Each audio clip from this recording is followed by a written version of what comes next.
Environmental education refers to organized efforts to teach how natural environments function, and particularly, how human beings can manage behavior and ecosystems to live sustainably. It is a multidisciplinary field integrating disciplines such as biology, chemistry, physics, ecology, earth science, atmospheric science, mathematics, and geography. The term often implies education within the school system, from primary to post-secondary. However, it sometimes includes all efforts to educate the public and other audiences, including print materials, websites, media campaigns, etc. Environmental education is the teaching of individuals and communities in transitioning to a society that is knowledgeable of the environment and its associated problems, aware of the solutions to these problems, and motivated to solve them. 6. The United Nations Educational, Scientific and Cultural Organization states that E is vital in imparting an inherent respect for nature amongst society and in enhancing public environmental awareness. UNESCO emphasizes the role of E in safeguarding future global developments of societal quality of life, through the protection of the environment, eradication of poverty, minimization of inequalities and assurance of sustainable development. Focus. Environmental education focuses on 1. Engaging with citizens of all demographics. 2. Think critically, ethically, and creatively when evaluating environmental issues. 3. Make educated judgments about those environmental issues. 4. Develop skills and a commitment to act independently and collectively to sustain and enhance the environment, and to enhance their appreciation of the environment, resulting in positive environmental behavioral change. Related fields. Environmental education has crossover with multiple other disciplines. These fields of education complement environmental education yet have unique philosophies. Citizen science aims to address both scientific and environmental outcomes through enlisting the public in the collection of data, through relatively simple protocols, generally from local habitats over long periods of time. Education for sustainable development aims to reorient education to empower individuals to make informed decisions for environmental integrity, social justice, and economic viability for both present and future generations, whilst respecting cultural diversities. Climate change education aims in enhancing the public's understanding of climate change, its consequences, and its problems, and to prepare current and future generations to limit the magnitude of climate change and to respond to its challenges. Science education focuses primarily on teaching knowledge and skills to develop innovative thought in society. Outdoor education relies on the assumption that learning experiences outdoors in nature foster an appreciation of nature, resulting in pro-environmental awareness and action. Outdoor education means learning in and for the outdoors. Experiential education is a process through which a learner constructs knowledge, skill, and value from direct experiences. Experiential education can be viewed as both a process and method to deliver the ideas and skills associated with environmental education. Garden-based learning is an instructional strategy that utilizes the garden as a teaching tool. It encompasses programs, activities and projects in which the garden is the foundation for integrated learning, in and across disciplines. Through active, engaging, real-world experiences that have personal meaning for children, youth, adults and communities in an informal outside learning setting. While each of these educational fields has their own objectives, there are points where they overlap with the intentions and philosophy of environmental education. History. The roots of environmental education can be traced back as early as the 18th century when Jean-Jacques Rousseau stressed the importance of an education that focuses on the environment in Emile, or on education. Several decades later, Louis Agassiz, a Swiss-born naturalist, echoed Rousseau's philosophy as he encouraged students to study nature, not books. These two influential scholars helped lay the foundation for a concrete environmental education program, known as nature study, which took place in the late 19th century and early 20th century. The nature study movement used fables and moral lessons to help students develop an appreciation of nature and embrace the natural world. Anna Botsford Comstock, the head of the Department of Nature Study at Cornell University, was a prominent figure in the nature study movement and wrote the Handbook for Nature Study in 1911, which used nature to educate children on cultural values. Comstock and the other leaders of the movement, such as Liberty Hyde Bailey, helped nature study garner tremendous amounts of support from community leaders, teachers, and scientists, and change the science curriculum for children across the United States. A new type of environmental education, conservation education, emerged as a result of the Great Depression and Dust Bowl during the 1920s and 1930s. Conservation education dealt with the natural world in a drastically different way from nature study because it focused on rigorous scientific training rather than natural history. Conservation education was a major scientific management and planning tool that helped solve social, economic, and environmental problems during this time period. The modern environmental education movement, which gained significant momentum in the late 1960s and early 1970s, stems from nature study and conservation education. During this time period, many events, such as civil rights, the Vietnam War, and the Cold War, placed Americans at odds with one another and the U.S. government. However, as more people began to fear the fallout from radiation, the chemical pesticides mentioned in Rachel Carson's Silent Spring, and the significant amounts of air pollution and waste, the public's concern for their health and the health of their natural environment led to a unifying phenomenon known as environmentalism. Environmental education was born of the realization that solving complex local and global problems cannot be accomplished by politicians and experts alone, but requires the support and active participation of an informed public in their various roles as consumers, voters, employers, and business and community leaders. One of the first articles about environmental education as a new movement appeared in the Phi Delta Kappa in 1969, authored by James A. Swan. A definition of environmental education first appeared in the Journal of Environmental Education in 1969, authored by William B. Stapp.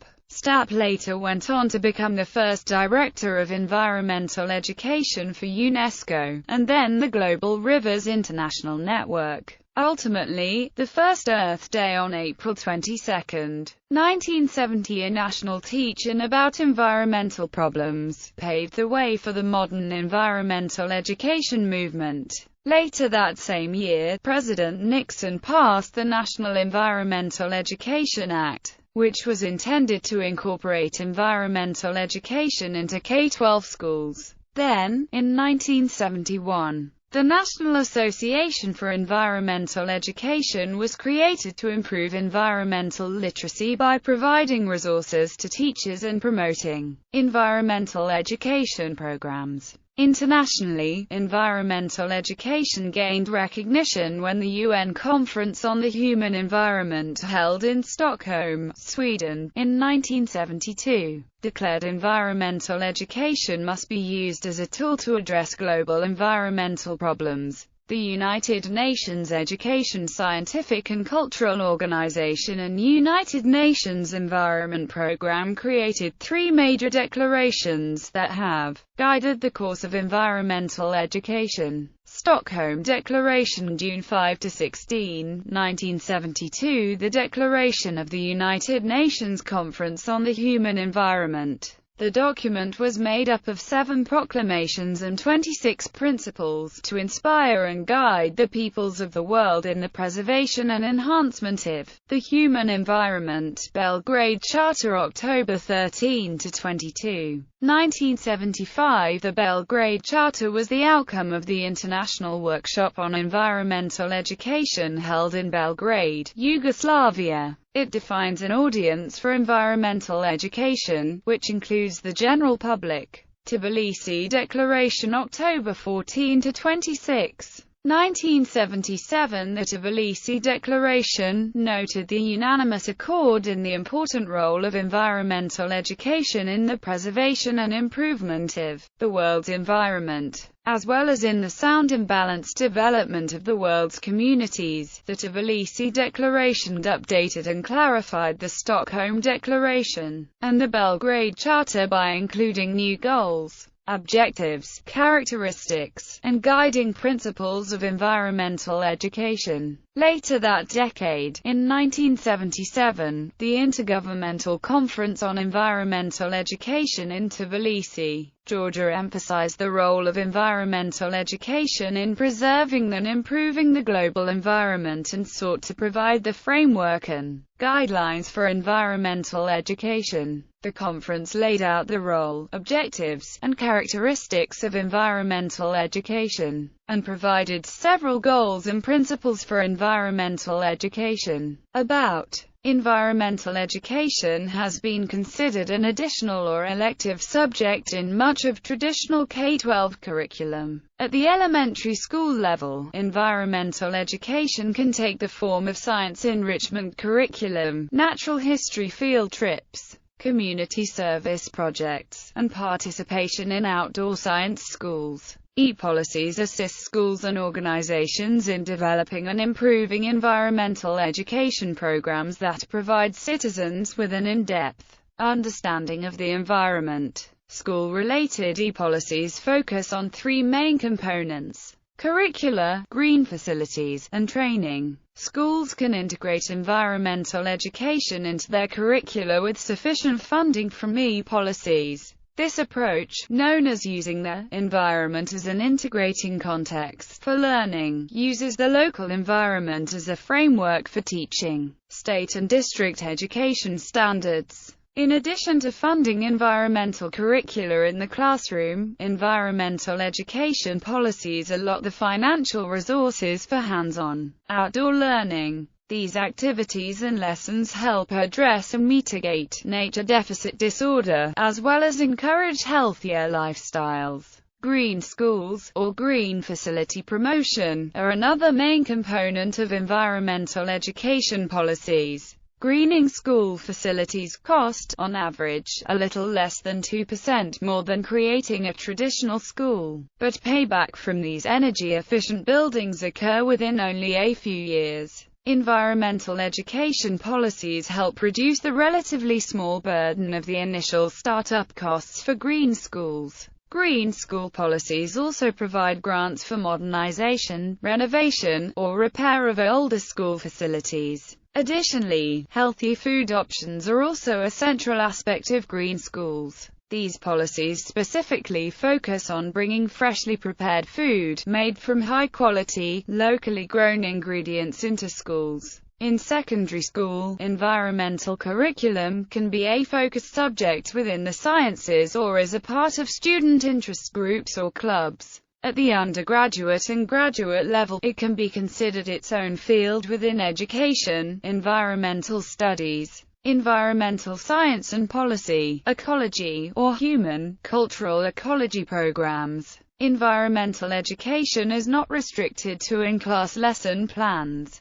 Children can learn about the environment in many ways. Experiential lessons in the schoolyard, field trips to national parks, after-school green clubs, and school-wide sustainability projects help make the environment an easily accessible topic. Furthermore, celebration of Earth Day or participation in E-Week can help further environmental education. Effective programs promote a holistic approach and lead by example, using sustainable practices in the school to encourage students and parents to bring environmental education into their home. The final aspect of environmental education policies involves training individuals to thrive in a sustainable society. In addition to building a strong relationship with nature, citizens must have the skills and knowledge to succeed in a 21st century workforce. Thus, environmental education policies fund both teacher training and worker training initiatives.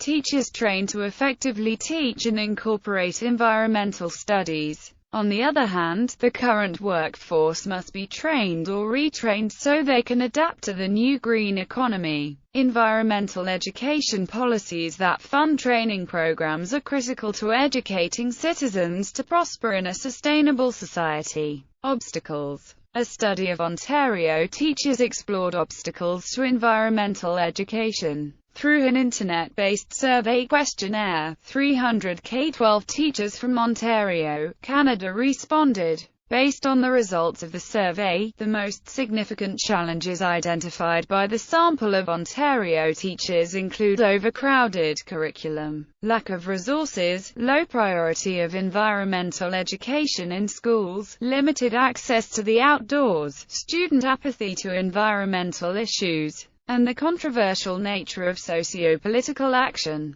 An influential article by Stevenson outlines conflicting goals of environmental education and traditional schooling. According to Stevenson, the recent critical and action orientation of environmental education creates a challenging task for schools. Contemporary environmental education strives to transform values that underlie decision-making from ones that aid environmental degradation to those that support a sustainable planet. This contrasts with the traditional purpose of schools of conserving the existing social order by reproducing the norms and values that currently dominate environmental decision-making. Confronting this contradiction is a major challenge to environmental education teachers. In the United States, following the 1970s, non-governmental organizations that focused on environmental education continued to form and grow. The number of teachers implementing environmental education in their classrooms increased, and the movement gained stronger political backing. A critical move forward came when the United States Congress passed the National Environmental Education Act of 1990. Which placed the Office of Environmental Education in the U.S. Environmental Protection Agency and allowed the EPA to create environmental education initiatives at the federal level. In the United States, some of the antecedents of environmental education were nature studies, conservation education and school camping. Nature studies integrated academic approach with outdoor exploration.